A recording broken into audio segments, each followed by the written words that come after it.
All right, so yesterday we started reading the Junkyard Wonders, and so today we're going to finish that book up. It's kind of a long book, so it's a Friday morning, so I just want you to sit back and just listen and just enjoy the book because it has a really good message in it, and we're going to talk about that also.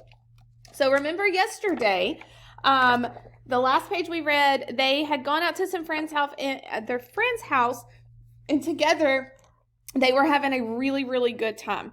So here we go. One night, Gibby's dad set up a telescope in his backfield and invited the whole class over to look. We could see Saturn with our naked eyes, but with the telescope, we could see Saturn's rings. We never did go to Raven's house. She lived in a foster home, and I don't think she was too happy there.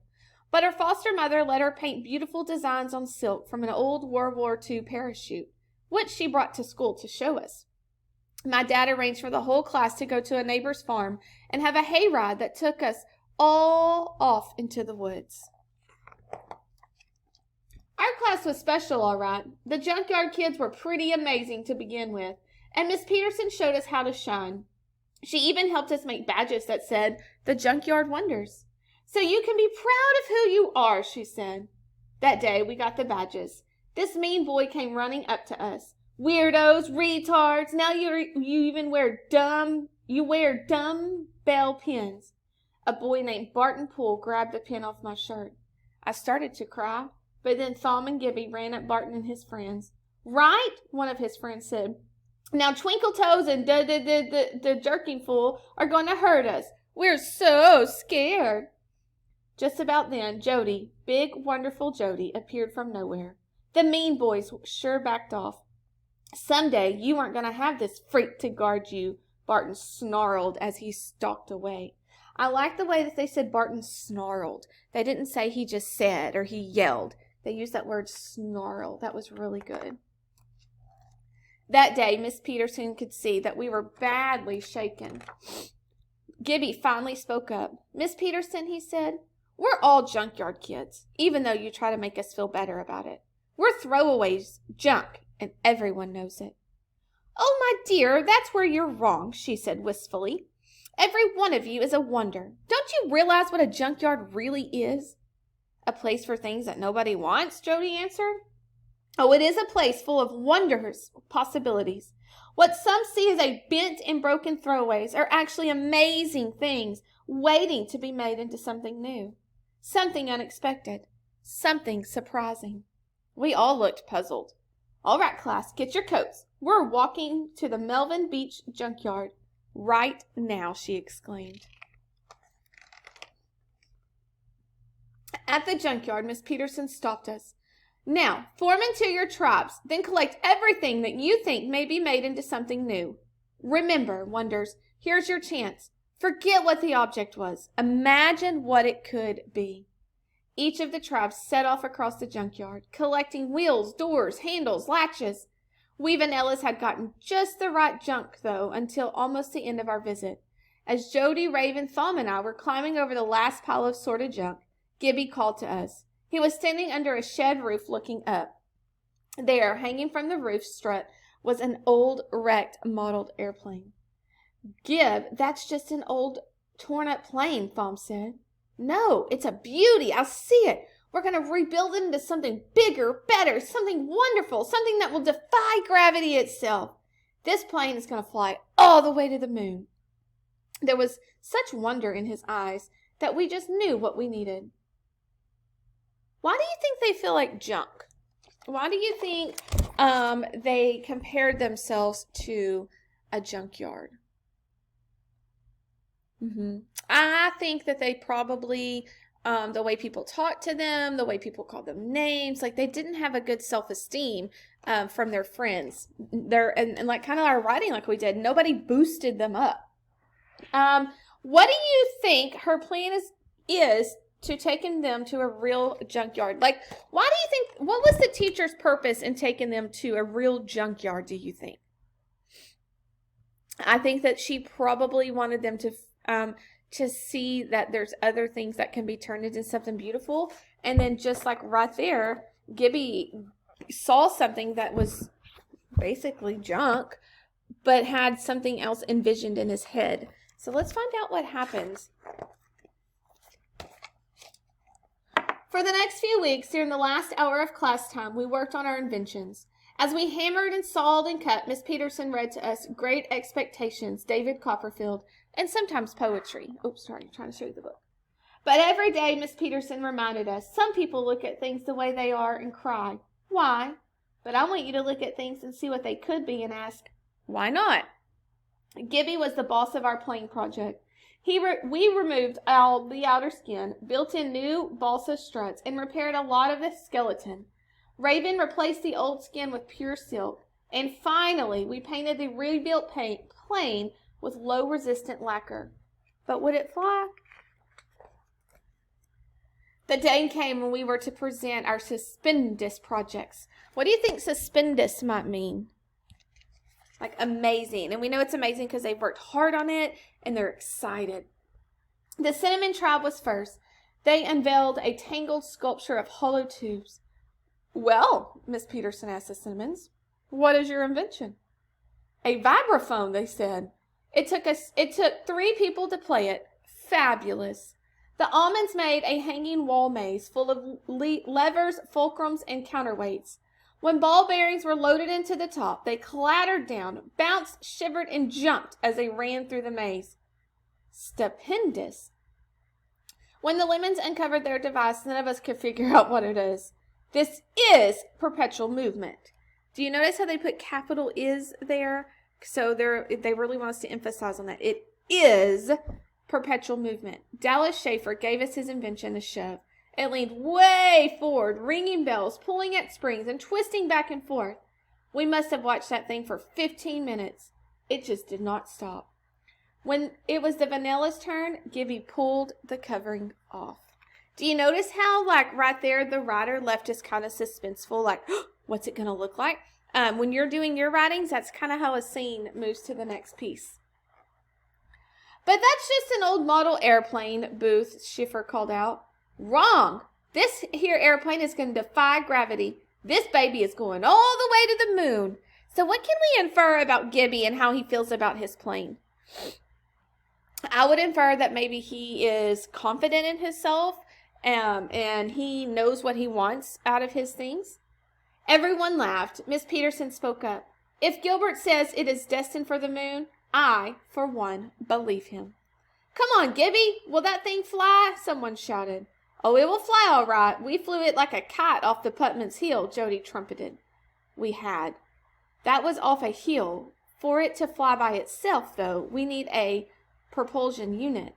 He means a motor, I added. So if we didn't know what a propulsion unit was, because I'm going to be honest, I'm not an engineer, or do I think that way? I had no idea what that meant. But using my context clues, this says right here in the next sentence, he means a motor. So I know that type of unit is some kind of motor. And we found the perfect one. It will take the plane right into the sky. The trouble is, it's expensive. That's when the tribe stepped in, all of them. Miss Peterson asked the whole class if they'd help raise money for the motor. Everyone cheered. It was unanimous. They would. For the next few weeks, all of the moms made cakes and cookies and sold them at bake sales. Our dad sponsored car washes. All of us junkyard kids used things we had gotten from Miss Beaches and made gadgets to sell. By the spring, we had enough money to buy that perfect motor. The next thing to do was set a date for launch. We wanted everyone in the school to see it. That's when Gibby thought of the school science fair. Perfect, Jody said. He had started missing a lot of school and not feeling well. When he was there, Raven was at his side. Sometimes she even helped him climb the stairs. We could launch it from the school roof and it would fly right over the field where the fair is. The class cheered. Maybe, Miss Peterson said, but wait, this magnificent airship has to have a name. Fabulous Fire and Windy Wings. Jody stood up. I think she needs to be called the Junkyard Wonder. Because we made it out of junk and because we Junkyard Wonders made it. That plane is us. It was just a week later when Miss Peterson was late. She was never late. Her eyes were red and she looked sad. Please sit down. I have some very bad news. There was silence. We have lost Jody Beach. He passed away last night in his sleep. Then she put her face in her hands and cried. How? I managed to sputter. Raven and I held hands. Jody had a disease that made his body grow faster than it should. It just kept growing and growing so fast that his dear heart couldn't keep up. It just gave out, Miss Peterson answered. Later that day, the whole class went to the woods behind the school to collect flowers and to remember Jody. Now, I know what the plane has to be called, a voice called out. At first, we couldn't figure out who was talking. Then, to our shock, we realized it was Raven. None of us knew she could talk. He wanted it to be called the Junkyard Wonder. That's what it has to be. Tears rolled down her cheeks. All of us agreed. Did you notice how this page was a whole nother scene and how they took Raven, they kind of put suspense in there by making Raven talk? That's what a good writer does. Gibby's dad mounted the motor on the machine and placed it on the table at the back of his workshop. When we saw it, we all gathered around. It was so beautiful. We tried it out more than once. From the hill in the back of Gibby's house, it seemed to work. But would it work from the roof of the school on Fair Day? And would we even get a chance to try? The stairway to the roof was always locked. Maybe Mr. Weeks, the janitor, could help us get to the roof. I think he will, Miss Peterson said, but it will have to be a secret. The day before the fair, we could hardly contain ourselves. Would newspapers be there? Scientists from nearby university? We huddled together out on the playground, chattering about our plans for the launch. Cheese it! Look who's listening, Thom warned. It was Barton Poole, and he heard everything. He leaned into Gibby's face. Your dad wears skirts, and then he sneered. And no one's allowed on the school roof. Got it? No one. And I'm telling the principal about your stupid plans. Do you see how the writer here left us really suspenseful about what's going to happen next? And let's talk about Barton Poole. Do you think why is he acting that way? What do we know about bullies when they kind of act that way sometimes? Yeah, I think maybe he's jealous of them. He's jealous of their friendship, and maybe he knows that they created something cool, and he hasn't got to be a part of it, and so he's acting a little jealous. And sure enough, when we got back to our schoolroom, the principal was waiting for us, and Barton Poole was with him. I have been informed of your plans for the science fair, Miss Peterson. There will be no launching from the school roof, and no fuel-driven airplanes anywhere on the school grounds. It could be dangerous. Mr. Weeks will keep your plane in the janitor closet until the end of the school year. The principal turned on his heel and left the room. Mr. Weeks looked very sad as he carried the Wonder out of the room. Sorry, kids, he said. We were stunned. Raven started crying. This was going to be for Jody, she whispered.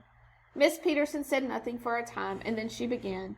We're going to launch the Wonder tomorrow just as we planned, and from the roof. Miss Peterson told us to be at Mr. Weeks' closet tomorrow morning, the morning of the fair. Ooh, that teacher's being a little rule breaker there. Our secret weapon turned out to be Mr. McDonald, Gibby's dad. If Mr. McDonald stayed with us during the launch, the principal was okay with it. We couldn't give the good news. Mr. Weeks handed the Wonder to Gibby's dad. Let's take her up, he said to us. On the roof, we could see kids pouring onto the field to look at science exhibits that were being set up. Raven pulled gorgeous silk streamers that she had painted out of her bag and let them start rolling down the edge of the roof. Then, with Tom's help, Gibby and his dad put the Wonder in place. They carefully corrected the engine to a car battery, then primed the pump to deliver the fuel from the tin sitting next to it into the engine. Then they pumped the fuel into the plane. We all stood back and watched. Maybe it'll go all the way to Lansing, I speculated. Maybe even to Detroit. Maybe around the world. This baby's going all the way to the moon, Gibby said. When the whole class assembled on the field, Miss Peterson signaled Gibby's dad to begin the countdown. Mr. McDonald knelt in front of it while Gibby held the plane still. But the engine didn't catch on. We held our breaths. Pump the intake again, and you have to let it go at just the right moment. Understand? He spun the propeller a few more times, and then with a loud bang and roar, the propeller started spinning and blue smoke puffed out. Almost to speed, Gibby's dad hollered. 10, 9, 8. And when we got to 1, Mr. McDonald hollered, let her go! The Junkyard Wonder shot off everyone's hand, and it was airborne. First, it went out over the field, and as suddenly as it started, sputtered and seemed to stall, the engine roared to life again. The Wonder's nose pointed straight up, up, up, towards the